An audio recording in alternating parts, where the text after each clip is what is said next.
Bismillahirrahmanirrahim. Assalamualaikum warahmatullahi wabarakatuh.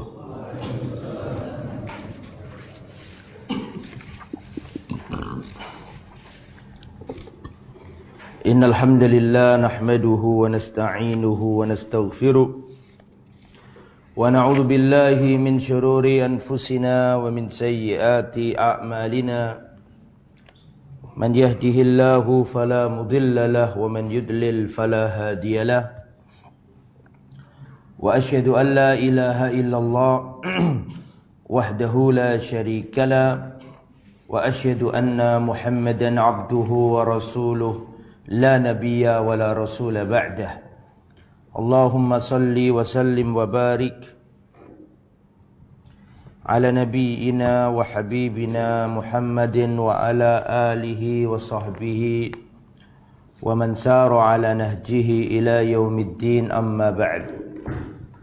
Para hadirin rahimani wa rahimakumullah, kita lanjutkan kajian kitab Kaifa Amalahum, dan pada pertemuan yang lalu sudah kita jelaskan siapa saja paman-paman Nabi, siapa saja bibi-bibinya Nabi, siapa saja misanan atau sepupu-sepupu Nabi, siapa saja saudara sesusuan dengan Nabi, dan bagaimana Rasulullah sallallahu alaihi wasallam berinteraksi dengan sanak kerabatnya.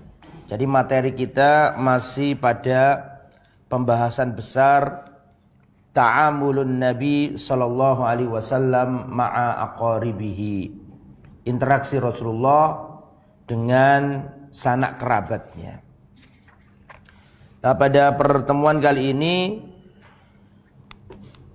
kana Rasulullah sallallahu alaihi wasallam harisan ala da'wati aqaribihi ilal Islam. Rasulullah sangat semangat mendakwai keluarganya.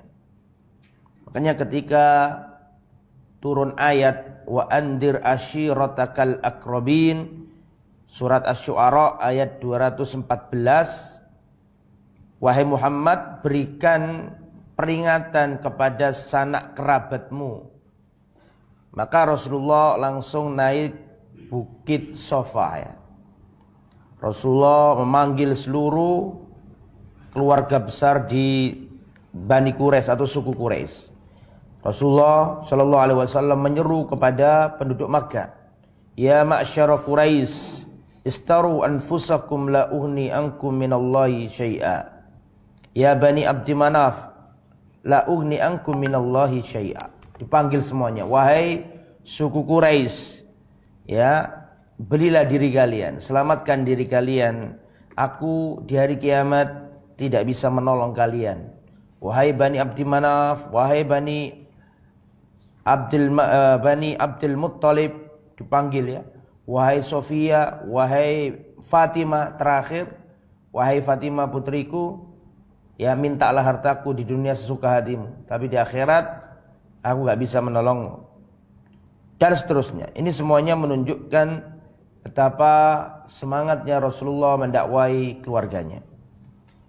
Wa min da'watihi li aqaribihi, termasuk bagaimana Rasulullah mendakwai keluarganya adalah Rasulullah mendakwai bocah kecil, yaitu Ali bin Abi Thalib. Nah, Ali ini adalah seorang bocah yang sejak kecil dirawat Rasulullah sallallahu alaihi wasallam dan diajak masuk Islam, dan Ali mau masuk Islam. Awwalu man aslama ya minar rijali Abu Bakar.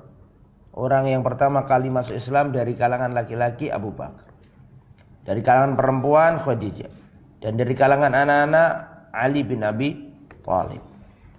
Wa kadzalika khirsuhu ala hidayati ammihi Abi Thalib. Semangatnya Rasulullah mendakwai pamannya Abu Thalib.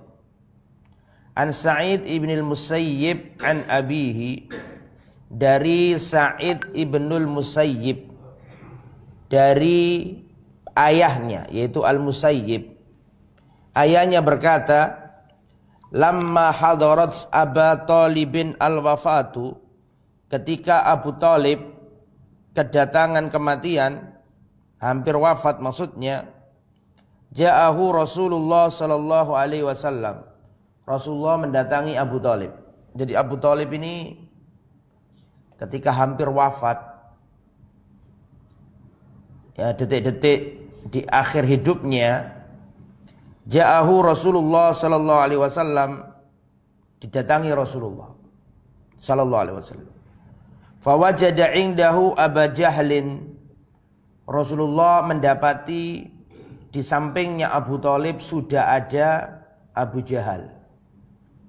Wa Abdullah ibn Abi Umayyah ibn al-Mughirah, dan ada orang lain juga namanya Abdullah bin Abi Umayyah ibn al-Mughirah. Dua-duanya kafir kala itu. Maka Rasulullah semangat mendakwai pamannya yang seperti bapaknya sendiri. Abu Talib ini merawat Nabi, punya banyak jasa kepada Nabi.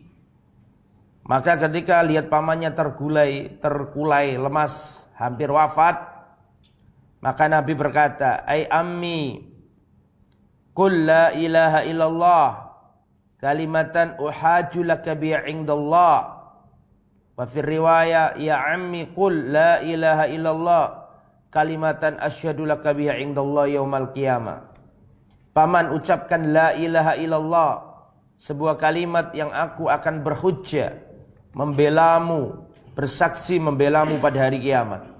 Katakan la ilaha illallah, paman. Maka ucapannya Nabi tersebut ditukas, disaut sama Abu Jahal dan Abdullah bin Abi Umayyah. Abu Jahal berkata, "Ya Aba Talib, atarghabu an millati Abdul Muttalib." Wahai Abu Talib, apakah kamu itu benci dengan ajaran bapakmu Abdul Muttalib? Bingung. Abu Talib bingung. Ikut keponakannya masuk Islam ataukah mempertahankan agama bapaknya, leluhurnya Abdul Muttalib? Bingung. Ikut Islam apa tetap jahiliyah? Bingung. Falam yazal Rasulullah ya'ridu alaihi. Maka diulangi lagi sama Nabi, paman, ucapkan la ilaha illallah, sebuah kalimat yang aku akan bersaksi, berhujjah, membelamu pada hari kiamat. Wa yu'idanihi bitilkal maqalah. Diulangi lagi sama Abu Jahal dan Abdullah bin Abi Umayyah. Ya Aba Talib, atarghabu an millati Abdul Muttalib. Hei Abu Talib, apakah kamu itu benci sama ajaran leluhurmu, bapakmu Abdul Muttalib? Bingung. Hatta qala Abu Talibin akhir ma kallamahum. Maka akhir ucapannya Abu Talib adalah huwa ala millati Abdul Muttalib. Dia lebih memilih agama bapaknya Abdul Muttalib.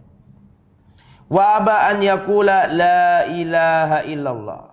Dia enggak mau mengucapkan la ilaha illallah, mati. Maka Rasulullah sedih dan Rasulullah berkata, "Wallahi ya ammi la astaghfiranna laka ma lam unha anka." Wahai demi Allah, wahai paman, aku akan memohonkan ampunan kepada Allah untukmu paman selama aku tidak dilarang. Aku akan berdoa untukmu, minta ampun kepada Allah untuk mengampuni dosamu paman. Belum sirna kesedihan Nabi, turun ayat dari langit. Nabi ditegur oleh Allah dalam surat At-Taubah ayat 113. Ma kana lin-nabiyyi walladzina amanu an yastaghfiru lil musyrikin. Tidak boleh bagi seorang nabi atau orang beriman ya memohonkan ampunan kepada Allah untuk orang-orang yang mati dalam kesyirikan. Nabi ditegur. Wa anzalallahu fi Abi Talib, turun ayat berikutnya, turun lagi ayat yang kedua. Surat Al-Qasas ayat 56. Innaka la tahdi man ahbabta. Engkau wahai Muhammad tidak bisa memberi hidayah kepada orang yang engkau cintai. Walakinnallaha yahdi man yasha, tapi hanyalah Allah yang bisa memberi hidayah kepada orang yang dikehendaki. Hadis riwayat Imam Bukhari dan Imam Muslim. Hadis ini jamaah tidak bisa dilewati begitu saja. Harus dikeluarkan faedah-faedahnya. Sebelum kita ambil pelajaran-pelajaran penting dari hadis ini, harus kita ketahui dulu beberapa poin. Poin pertama, siapa Abu Thalib itu? Abu Thalib itu nama aslinya adalah, siapa yang tahu nama aslinya Abu Thalib?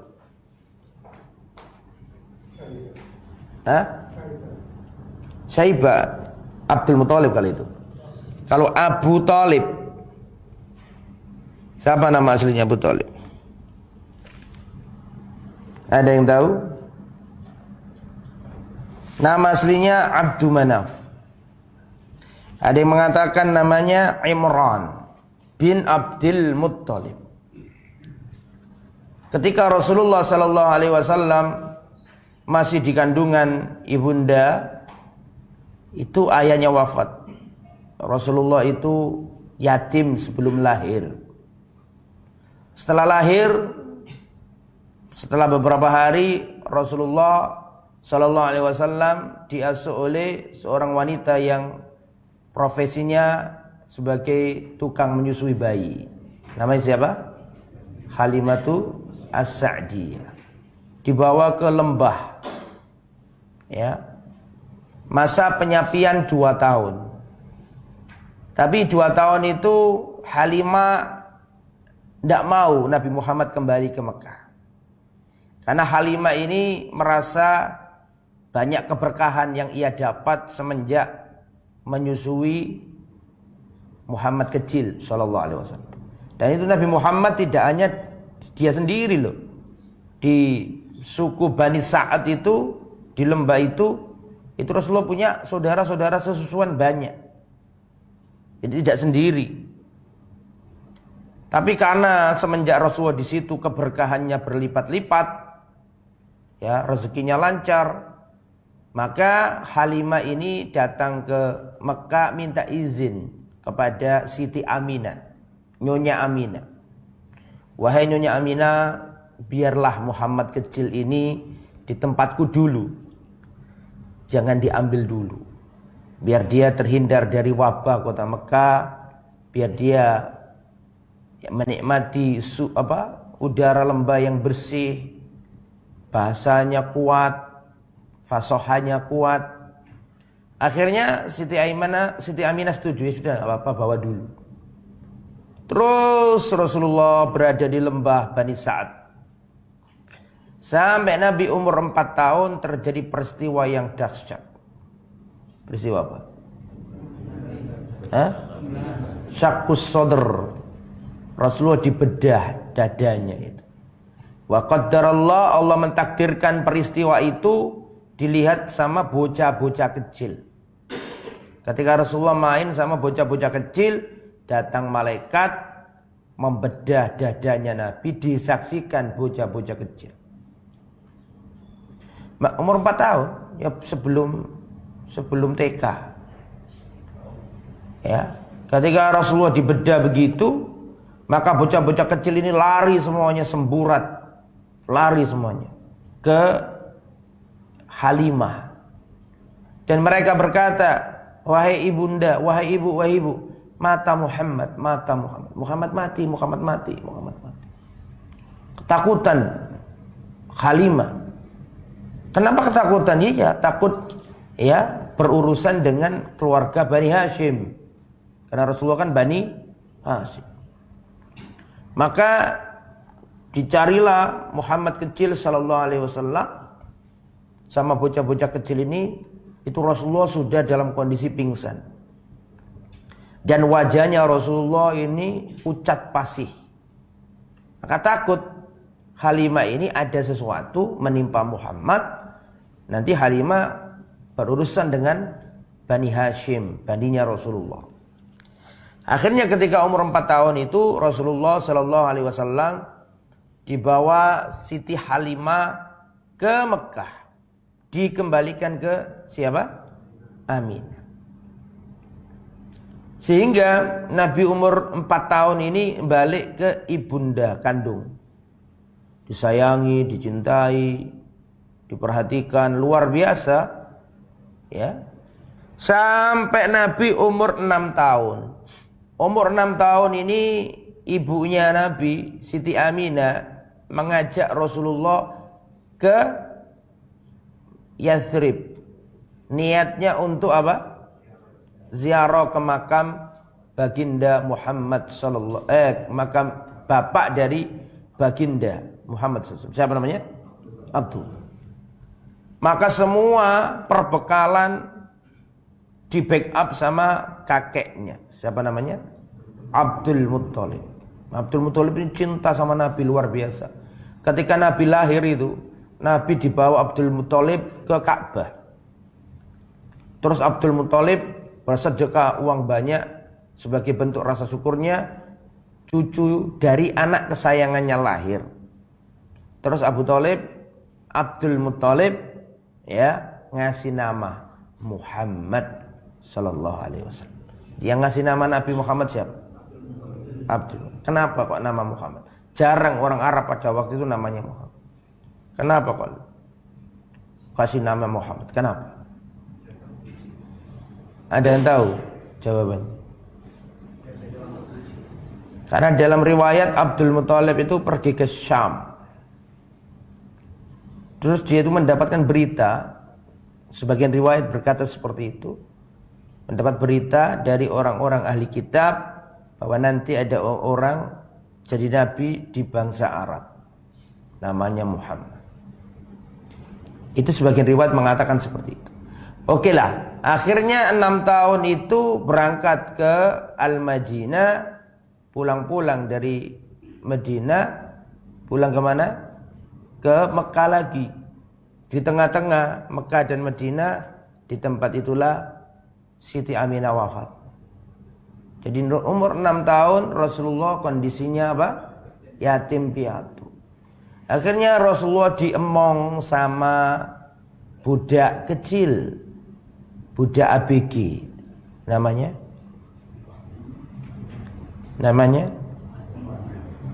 Ummu Aiman. Rasulullah manggil Ummu Aiman itu ibu, ibunda, ya kayak ibunya, karena yang ngerawat Nabi, yang gendong Nabi, yang ngasuh Nabi. Ummu Aiman budak kecil, ya budak SMP-an lah gitu, perempuan. Ya, sampai datang ke Abdul Muttalib, maka Rasulullah diasuh Abdul Muttalib umur 6 tahun itu. Disayangi, dicintai. Lah Abdul Muttalib itu punya tempat khusus di pelataran Ka'bah, di naungan Ka'bah. Punya tempat khusus itu, enggak ada yang berani duduk di situ kecuali Abdul Muttalib. Abdul Muttalib kalau sudah duduk dikelilingi anak-anaknya, paman-paman Nabi yang jumlahnya sangat banyak. Maka Rasulullah kecil main-main duduk di tempat itu. Padahal tidak ada yang berani duduk di tempat itu.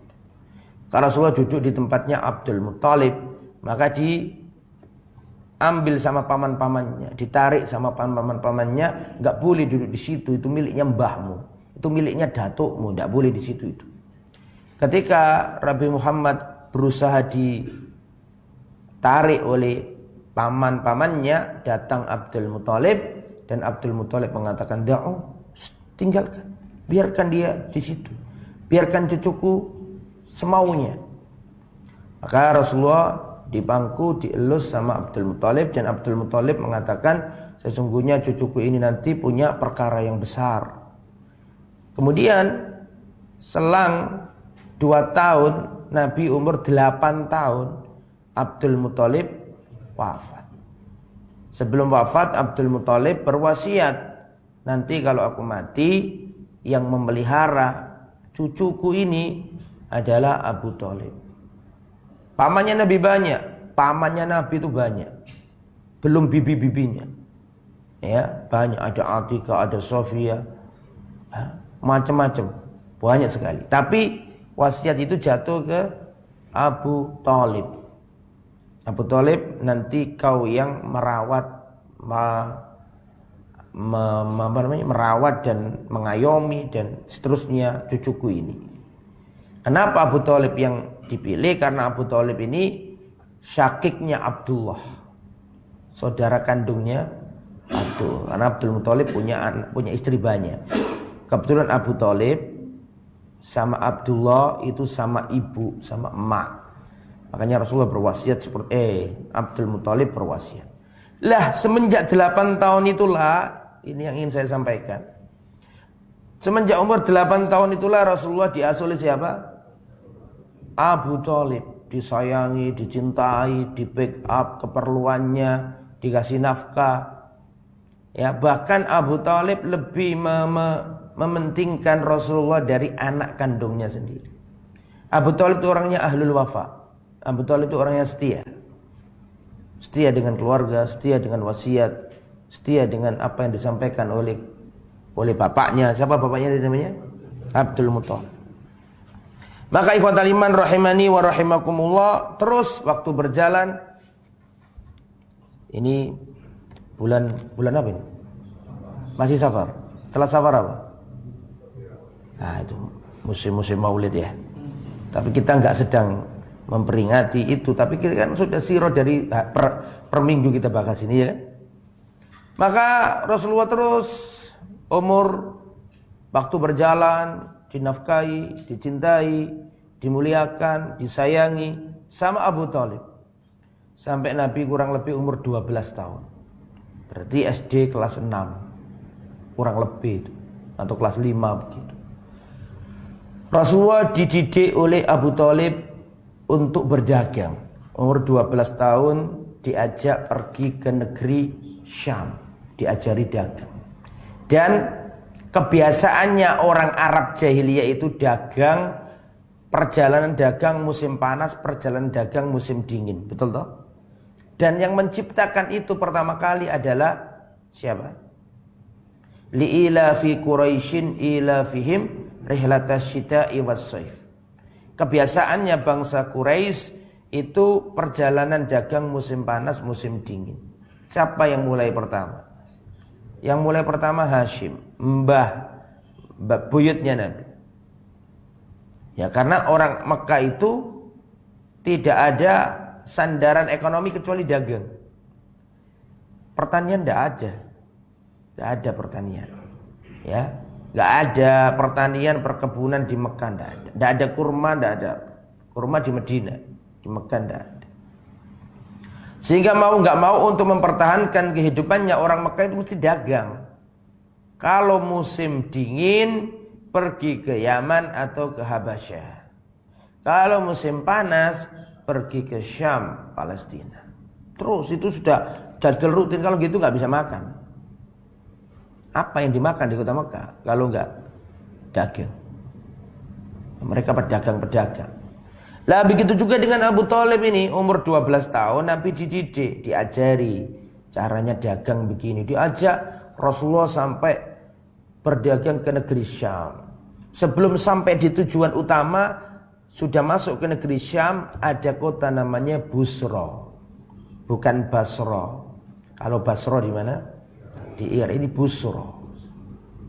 Maka di situ kafilah dagangnya kafir Quraisy ini melewati gereja atau melewati ya tempat ibadahnya seorang rahib pendeta Nasrani, namanya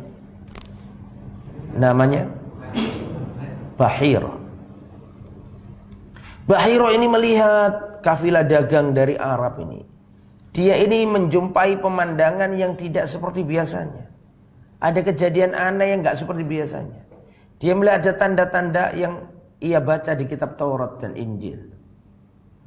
Bahwa ada sesuatu yang aneh. Ada bocah kecil yang aneh di situ itu. Maka akhirnya Bahira membuat makanan yang enak-enak terus mengundang orang Arab itu. Wahai orang-orang Arab, mampirlah ke tempat kami. Disuguhi makanan ya. Mereka makan, senang lah. Musafir dikasih makanan, senang. Terus diteliti loh, kok gak ada bocah kecil ini. Wahai orang-orang Arab, jangan sisakan orang di luar, suruh masuk semuanya. Oh sudah masuk semua, nggak ada yang di luar. Lah kaget Bahira, kok nggak ada bocah kecil tadi itu. Akhirnya ngomong lagi, tolong cek lagi, masuk semuanya. Baru sadar orang-orang Arab ini kalau Muhammad kecil belum masuk. Oh ada bocah kecil yang di luar menjaga barang kami, suruh masuk. Ketika masuk, ya dijamu, ya, mereka makan, fokus. Bahira ini fokus ke bocah kecil ini. Umur berapa tahun tadi? 12 tahun. Dilihati, dipentelengi, dilihat lagi, kok aneh bocah ini. Kok ada ciri-ciri yang dia ketahui dalam kitab Injil. Setelah selesai mengobservasi bocah kecil ini, diteliti ya, kanan kiri depan belakang. Akhirnya pendeta ini berkata, wahai orang-orang Arab, siapa bocah kecil ini? Maka Abu Thalib berkata, hadza ibni, ini anakku. Maka Bahira berkata, la, enggak mungkin kamu bapaknya. Dan enggak mungkin dia masih punya bapak. Maka Abu Thalib berkata, huwa ibnu akhi, dia ini anak saudaraku. Kata pendeta ini, segera bawa pulang ponakanmu ini, kembali ke Mekah. Jangan dibawa ke Syam. Saya khawatir kalau orang Yahudi lihat bocah kecil ini disakiti atau dibunuh sama orang Yahudi. Bawa balik ke Mekah saja. Baik berarti kan, ngasih masukan. Akhirnya Abu Thalib menyewa seorang untuk membawa Rasulullah balik ke Mekah. Itu Nabi umur berapa tahun? 12. Jadi perannya Abu Thalib kelihatan banget di situ. Ini kalau diperinci belasan tahun, puluhan tahun, panjang itu ceritanya itu. Sampai Nabi umur belasan tahun Nabi kerjanya menggembala kambing.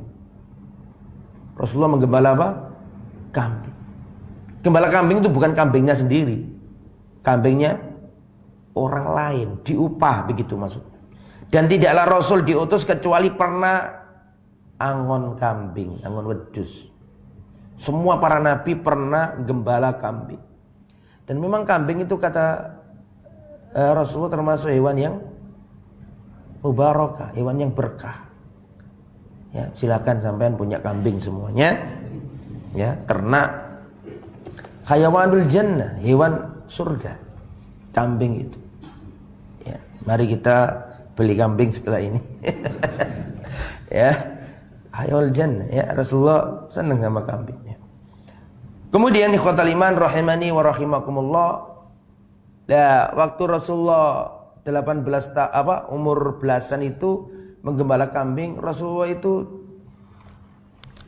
ya ini kalau diceritakan panjang ya, terus sampai Nabi umur 20-an ke atas. 20 ke atas Rasulullah sudah tidak menggembala kambing lagi. 20 ke atas Rasulullah apa? Berdagang. Rasulullah punya partner dagang pinter lah gitu.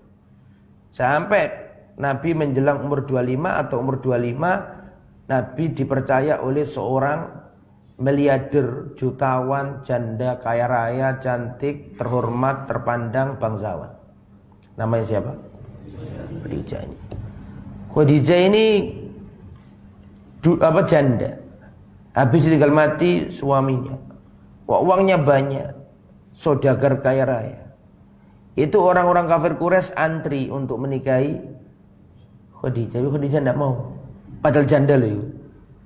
Antri, ditolak semua. Dia ingin fokus mengembangkan bisnisnya. Tapi zaman itu kan zaman di mana Rasulullah ini mulai tumbuh, dikenal banyak orang. Terkenal dengan Al-Amin. Apa Al-Amin itu? Orang terpercaya, orang yang ganteng, baik akhlaknya, terus bisa dagang, orangnya terpercaya. Lah, kabar ini di mana-mana sudah. Akhirnya Khadijah ini tertarik untuk bekerja sama Rasulullah. Akhirnya apa yang terjadi? Rasulullah ini karena ini Rasulullah dan kerabat. Maka saya ingin menyampaikan ke panjenengan bagaimana Rasulullah dan kerabatnya itu. Kemudian ikhwatal iman rahimani wa rahimakumullah,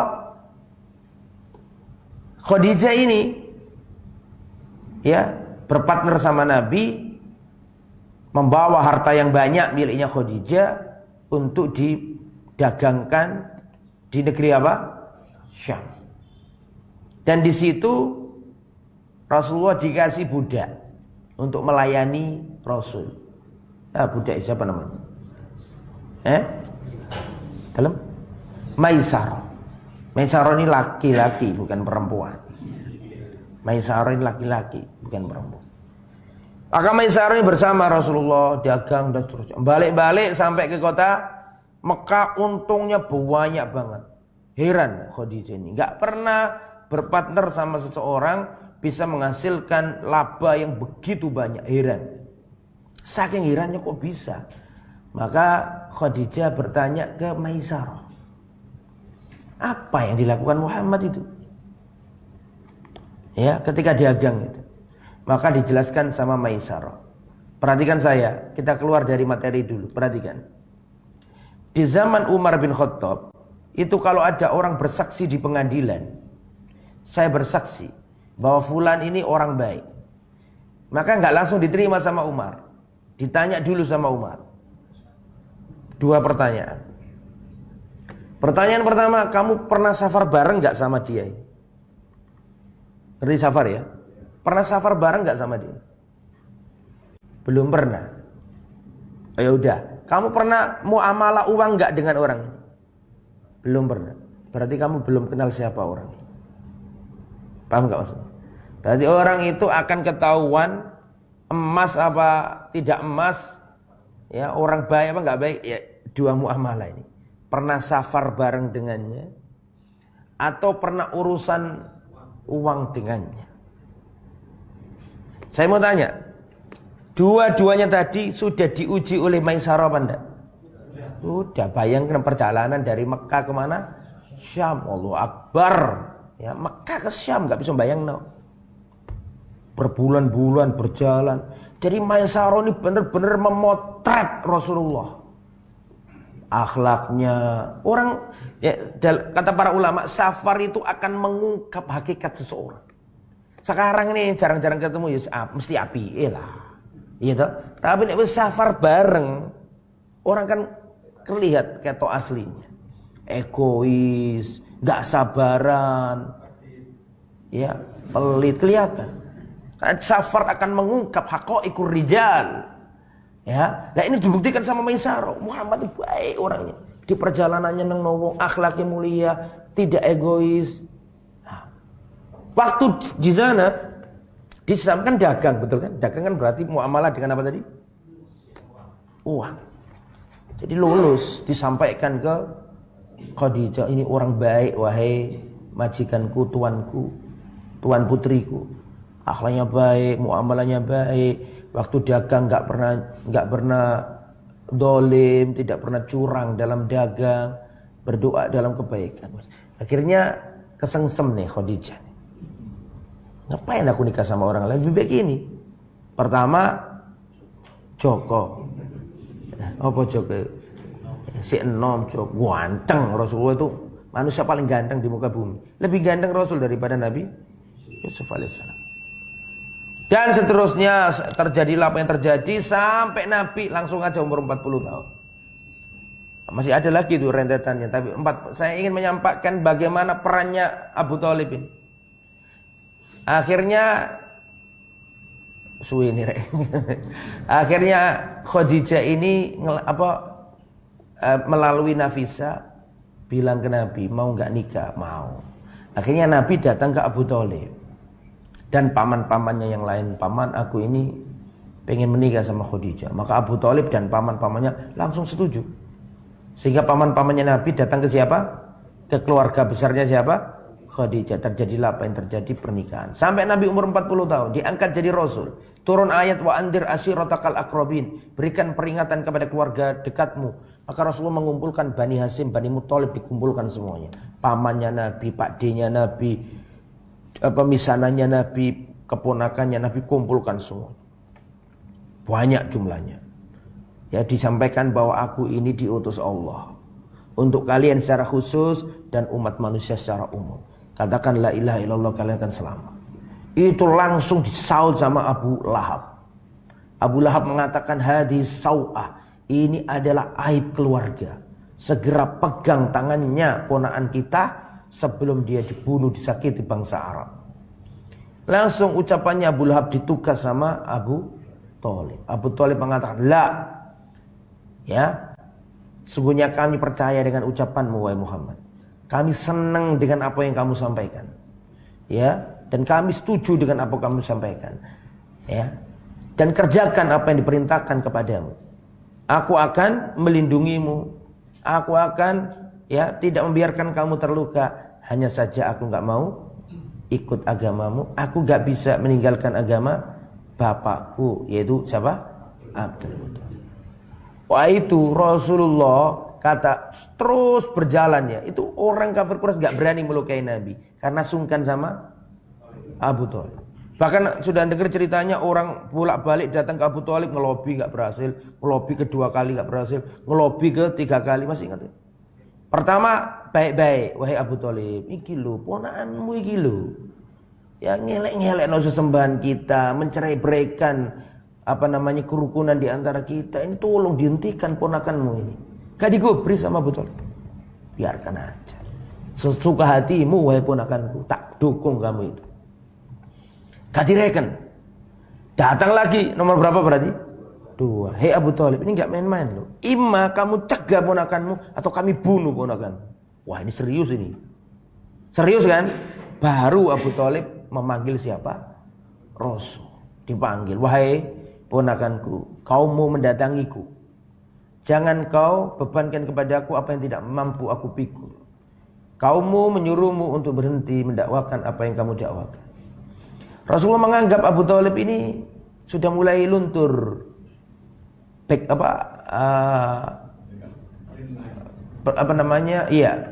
pembelaannya kepada Nabi. Maka Rasulullah SAW mengatakan, wahai pamanku, seandainya mereka meletakkan matahari di tangan kanan dan rembulan di tangan kiriku, supaya aku meninggalkan dakwah ini, wallahi tidak akan pernah aku tinggalkan sampai kami yang binasa atau mereka yang binasa. Nangis Rasulullah. Kemudian Abu Thalib tidak tega. Bayangkan Abu Thalib baik sebenarnya. Abu Thalib tidak tega dan Abu Thalib mengatakan, kerjakan wahai ponakanku apa yang ditugaskan kepadamu, wallahi mereka tidak akan mampu menyakiti.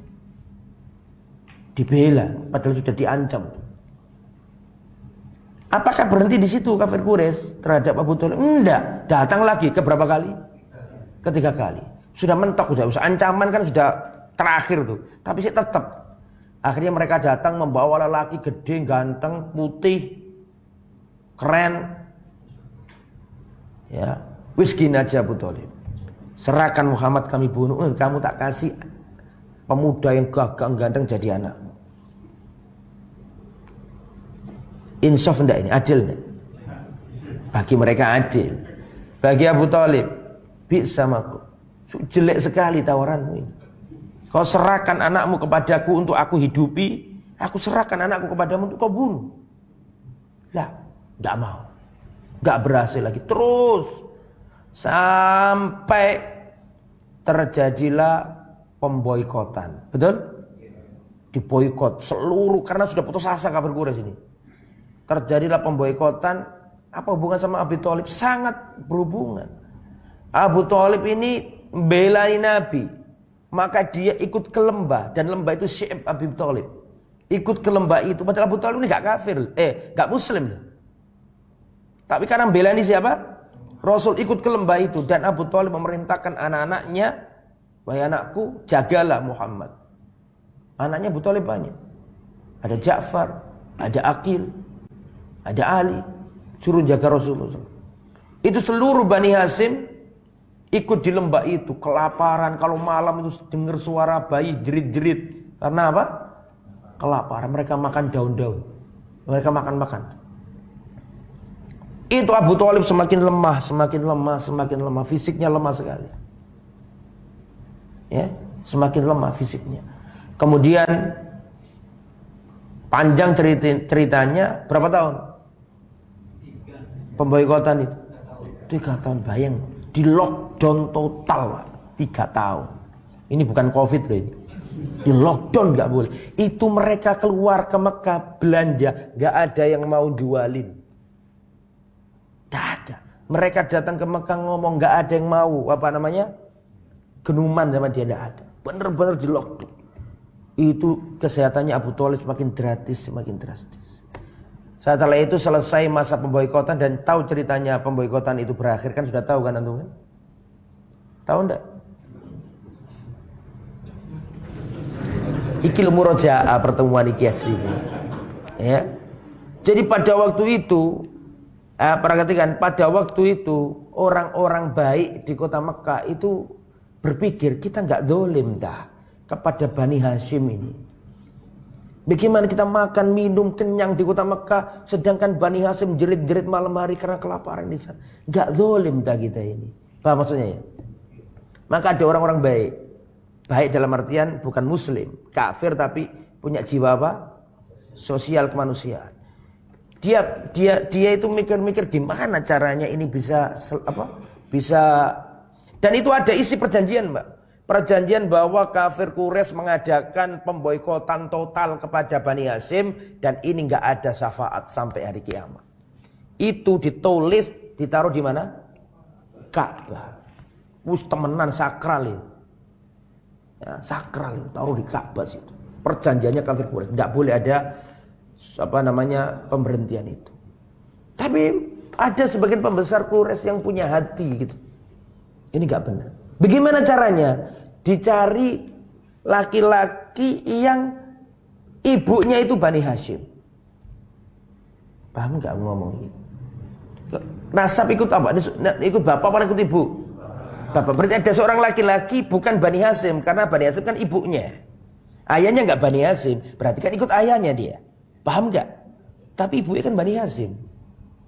Maka dia datangi, "Hei kamu Bahlul, kamu itu jangan mau dibicuki sama Abu Jahal. Kamu nasabmu ikut bapakmu, tapi tante-tantemu, pakde-pakdemu, bibi-bibimu Bani Hashim kelaparan di sana. Apa kamu tega? Kamu bisa tidur enak di sini, makan enak di sini.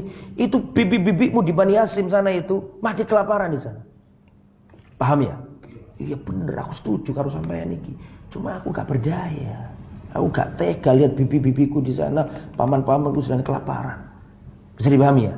Tolong carikan orang lain. Saya akan merobek, maksudnya merobek itu menggagalkan pemboikotan itu. Ya, tolong carikan aku satu orang lagi. Dia ngomong gitu. Maka orang baik tadi ngomong, "Kamu sudah dapat orang itu." "Siapa?" "Ya saya ini." Carikan lagi. Wah, sampai berapa totalnya? 5 orang. Antum baca ulang nanti. 5 orang. Semua itu masih ada sangkut pautnya. Di antaranya Mut'in bin Adi dan seterusnya. 5 orang. Nah, gimana 5 orang ini membuat gagal itu pemboikot? Sudah 3 tahun loh ini. Orang sudah kurus-kurus, gak makan-makan, krempeng-krempeng, jerit-jerit malam-malam itu. Para bayi-bayi dan wanita-wanita itu. Akhirnya apa yang terjadi? 5 orang ini bersepakat, besok ayo kita ada di Ka'bah. Ketika orang-orang berkumpul di Ka'bah, kita berbencar. Ada yang pojok sana, pojok sana, pojok sana, pojok sana, pojok sana. Bisa dipahami ya? Jadi koyok yake, padahal yang limot toh. Suruh berbencar. Ada orang mengatakan, "Ya ma'syarul Quraisy, wahai orang-orang Quraisy, tidakkah kita berbuat dolim? Kita makan dan minum di kota Mekah, kita biarkan Bani Hashim kelaparan di sana. Wallah ini adalah kezaliman, harus dihentikan." Abu Jahal ngamuk, marah. "Kadzabta, kau berdusta." Ndak, ini akan terus berlanjut. Yang tadi kan ngomong di sana, orang sing baik tadi. Gantian lagi ngomong yang di sana. "Engkau yang berdusta wahai Abu Jahal. Kau berbuat dolim, kau memprovokasi orang untuk mengajarkan pemboikotan yang kita tidak ridho ini." Terus datang orang yang paling pojok, bener ucapannya dia. Setelah itu ganti yang pojok sana. Koyok yake, padahal orang limi. Lah Abu Jahal itu ngerti. Abu Jahal ngomong ini, "Amrun tubbiru fil lail." Abu Jahal bukan bodoh loh, ngerti itu. Amrun tubbiru fil lail. Ini perkara sudah diatur malam hari. Sudah tahu, tapi sudah terlanjur orang-orang setuju dengan 5 orang tadi. Iya, ini gak bener lagi, pembatalan. Harus dibatalkan. Ketika mereka sepakat membatalkan, datang Abu Thalib, sudah tua renta, sudah sakit-sakitan. Abu Thalib datang ke mana? Datang ke Mekah, dan Abu Thalib mengatakan, Aku di sini diutus oleh anak ponakanku, mengabarkan kepada kalian semuanya bahwa perjanjian yang kalian tulis tentang pemboikotan itu sudah nggak ada. Oh, nggak ada kok. Di mana? Di dalam Ka'bah. Dibuka Ka'bahnya, ternyata perjanjiannya semuanya dimakan gerayap. Entek kabeh, kecuali tulisan Bismikallahumma. Akhirnya lockdownnya buyar, balik lagi ke Mekah. Tapi Abu Thalib sudah syebeh. Karena pengaruh dia bahkan diboikot tadi. Sakit keras, hampir wafat. Didatangi Rasul, ya Rasul, paman ucapkan la ilaha illallah. Dengan kisah yang saya sebutkan tadi di awal hadisnya. Sehingga hadis ini punya pelajaran-pelajaran penting saya sebutkan dengan cepat supaya ada faedahnya sebelum kita tutup. Apa saja faedah hadis ini? Yang pertama, jawaz istihbab atau jawaz ziyaratil marid wa in kana kafiran. Bolehnya menjenguk orang kafir yang sakit. Betul? Betul enggak? Pelajaran pertama, bolehnya menjenguk orang kafir yang sakit. Boleh. Itu urusan dunia, itu bukan urusan akhirat.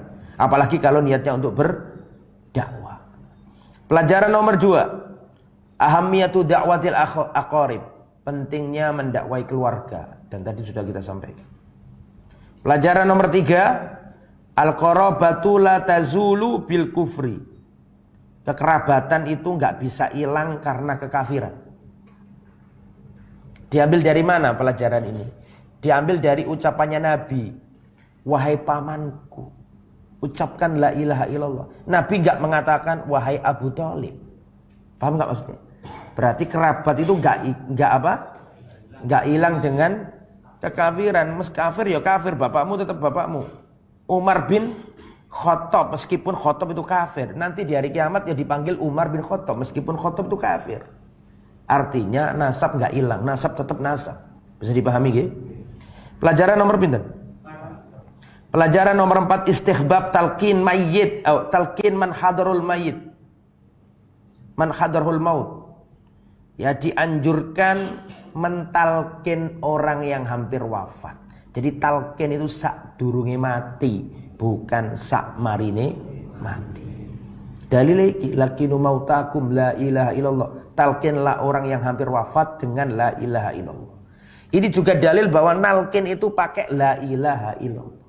Jadi orang kalau sakit keras, sudah kritis, sudah payah, maka talqinnya itu la ilaha illallah. La ilaha illallah. Saya pernah mentalkin orang yang sudah nazak kayak gitu, ditegur keluarganya. Mas, ojo dodo. Loh, terus pun ojo la ilaha illallah kedawan. Loh, terus apa? Ngene ae lho. Allah. Allah. Allah. Gitu kan yang di masyarakat kan gitu kan? Loh, kok kenapa gitu? Iya, nek sampean la ilaha illallah kedawan kok nek gak tutuk la ilaha mati peletes kan bahaya. Tidak ada Tuhan mati. Sing bener piye? Tetap la ilaha, yang nyuruh siapa? Rasul. Loh gimana Ustaz kalau la ilaha terus mati? Ya tidak apa-apa. Innamal a'malu ini ya. Ingat ya, orang membunuh 99 nyawa itu, 100 nyawa baru hijrah, belum sempat ibadah. Baduke durung diku sujud. Durung sedekah, tapi karena niatnya apik ya Mas. Siapa apa la ilaha illallah, bukan Allah, enggak ada talqin Allah. Allah. Allah. Nomor pinten? Nomor 5, adzamatu kalimat tauhid. Agungnya kalimat tauhid. Ada yang jelasnya iki ya dawa kalimat tauhid ini. Kuncinya Islam, kuncinya surga, kuncinya syafaat. Gitu? Ya Rasulullah, man asadun nasi bi syafaatika yaumal qiyamah. Ya Rasul, manusia yang paling bahagia mendapatkan syafaatmu itu siapa? Kata Nabi, asadun nasi bi syafaati yaumal qiyamah man qala la ilaha illallah. Orang yang paling bahagia mendapatkan syafaatku pada hari kiamat adalah orang yang mengucapkan la ilaha illallah. Apakah cukup lisan? Enggak. Khalisan min qalbi, murni dari hatinya, enggak ngelakoni kesyirikan. Ya, orang kalau enggak punya tauhid enggak bisa dapat syafaat. Meskipun ngucap la ilaha illallah terus-terusan, tapi serangan nang dukun enggak bisa. Pakai jimat enggak bisa. Nyimpen toyol enggak bisa. Ya. Terus pelajaran nomor 6 sekarang nggih. Pelajaran nomor 6 adalah pelajaran nomor 6. Khuturatu ashabis su, bahaya teman yang jelek. Bahaya teman yang jelek. Diambil dari mana? Abu Jahal. Orang pengen tobat loh, masih dihalang-halangi. Orang rusak nggak ingin temannya jadi baik. Itu sudah otomatis. Ya, makanya bahaya teman yang rusak itu. Itu pelajaran nomor berapa? 6. Pelajaran nomor 7 adalah an-nahyu anil istighfar lil kafir. Larangan mendoakan orang yang mati kafir. Kan tadi kan Nabi dilarang kan? Aku akan mendoakanmu paman. Turun ayat surat At-Taubah ayat berapa tadi? 113. Gak boleh seorang Nabi mendoakan orang yang mati dalam keadaan kafir. Meskipun pamannya sendiri tidak bisa. Pelajaran nomor 8. Betul ya? Khuturatu ta'assub bil aba, bahaya fanatik dengan ajaran nenek moyang. Fanatik Abu Thalib. Makanya sulit masuk Islam. Eman loh dia. Saya mau tanya nih, Abu Thalib itu tahu keistimewaannya Nabi ketika umur 40, apakah jauh sebelum umur 40? Jauh, Bapak. Dia dikasih tahu pendeta, tahu akhlaknya Nabi, paras wajahnya Nabi, budi pekertinya Nabi.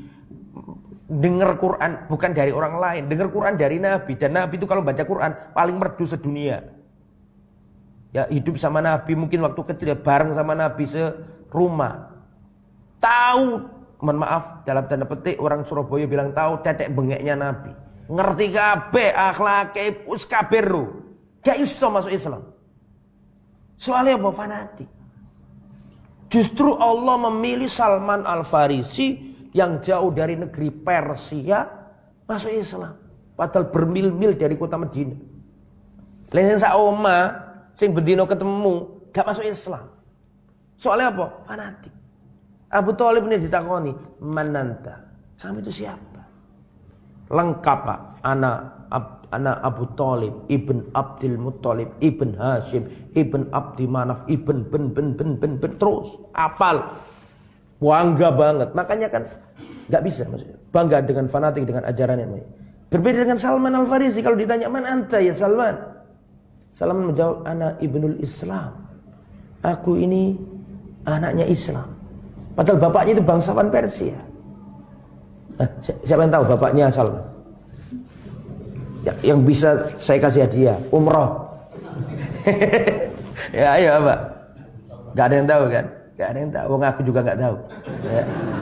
Saking gak fanatik. Kita lo gak tahu. Namanya Salman mesti Al-Farisi. Gak ada Salman bin. Semua sahabat ada binnya. Betul apa enggak? Umar bin Khattab. Salman gak mau bangga dengan ya ini digalek-galek ya ero, tapi kan angel, kita gak pernah denger. Kalau dicari-cari ya ketemu nama itu. Tapi kan sulit. Karena gak fanatik. Maka Allah pilih Salman. Allah gak milih Abu Thalib. Bahaya fanatik. Surat Al-Baqarah itu ya. Ayat 170. Wa idza qila lahum ittabi'u ma anzalallah. Kalau dikatakan kepada mereka ikuti Al-Qur'an, sunnah Nabi, mereka berkata bal nattabi'u ma alfaina alaihi aba'ana. Cukuplah kami dapati nenek moyang kami. Masa wong tuaku salah? Nah, gitu. Terus nomor pinten? 9. An-nasyirka la tanfa'u ma'hu ta'ah. Kesyirikan itu tidak bermanfaat ketaatan yang menyertainya. Ketaatan gak bermanfaat kalau ada syirik. Saya mau tanya, Abu Thalib punya ketaatan gak sebenarnya? Punya kebaikan gak? Oh, kebaikannya nemen, Pak. Belani Nabi. Tapi gak bermanfaat. Karena dia melakukan kesyirikan. La in asyrakta la yahbatanna. Kalau kamu melakukan kesyirikan, hancurlah amalan. Terakhir, al-hidayatu biyadillah. Hidayah itu ada di tangan Allah. Makanya harus dijaga. Minimal wong Islam itu, minimal gak boleh kurang. Sehari semalam itu minta hidayah 17 kali. Kok iso ngono? Ya. Minta hidayah itu rukunnya sholat. Minta hidayah itu rukunnya sholat. Wong sholat kok gak njaluk hidayah, batal sholat. Karena itu ada dalam surat apa? Al-Fatihah. Ihdinas siratal mustaqim. Minimal itu berapa kali? 17 kali minta hidayah. Saking mahalnya hidayah. Wallahu a'lam bishawab. Kita lanjutkan pada kesempatan yang akan datang. Kita tutup dengan bacaan kafaratul majlis. Subhanakallahumma wa bihamdika asyhadu an la ilaha illa anta astaghfiruka wa atubu ilaik. Assalamualaikum warahmatullahi wabarakatuh.